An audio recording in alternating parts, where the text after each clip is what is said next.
This is how I increase my real income by 3 to 6x doing business in Africa using tax strategies. I learned all this over the course of many years, and I've never seen all this information in one place, so I hope you enjoy. Now, I'm an American, so I'm talking from an American perspective, but all the things we're going to talk about are going to be useful or you can apply if you're British, you're Asian, you're Kenyan, whatever. So let's do it. There's two options here. Option one is the bad tax strategy, and option two. All right, so let's say your annual income is $300,000 a year. Now, if you do consulting services for companies in Africa and they're paying from their African company, let's say it's Tanzania, they're going to pay 15% tax right off the top on that.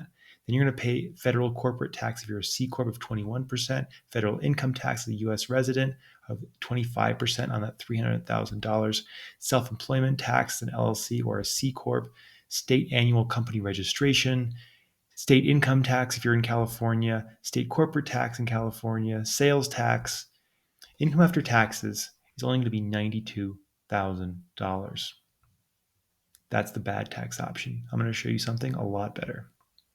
For the same annual income, first thing we're going to do is contribute to our health savings account and IRA. So that's HSA.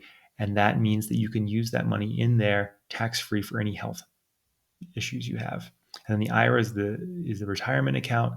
And I put my money in crypto for my IRA. I use itrustcapital.com. I'll put a link to the referral code so you can get a discount. But it's the best one. Even though crypto has ups and downs over the course of my lifetime, it's going to do better than anything else. All right, so our taxable amount is $290,000. Now, instead of getting paid from an African company, we're going to get paid from their holding company, whether it's a Mauritius or their US holding company. And you know what's crazy is that services in the US are taxed at 0%. Goods are taxed, services are not. Then we're going to have an S Corp, which is taxed at 0%. Then we're going to do foreign earned income exclusion.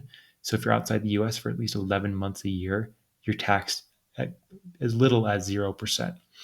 Or you can be a Puerto Rico resident, so you don't have to be outside the US, you just have to be in Puerto Rico more than you are in mainland US. Then as an S Corp owner, your self-employment tax will go way down, probably around 5%. If you register in Pennsylvania, that's $0. South Dakota is a resident of 0%. That doesn't mean you have to live in South Dakota. It means you need to have a driver's license and vote in South Dakota, which is actually pretty easy to do. State corporate tax, South Dakota, 0%. Sales tax depends where you are in the world, but let's say on average it can be 5%. So you're left with $271,000. So you've got 3 times as much money, but it gets better because we're going to talk about purchasing power parity, PPP. Let's say you're in Kenya, your money goes twice as far. The other day I was at a club and I ordered a round of drinks, gin and tonics for friends. There were 4 of us, and you know what it cost? After a tip, it was $11 with nice gin, a nice place, really great salsa dancing.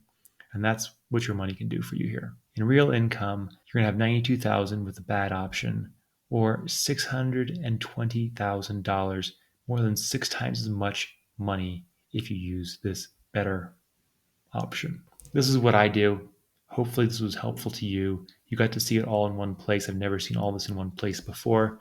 Obviously, none of this is investment advice. For those who don't know who I am, I'm Kyle. I run Grant & Co.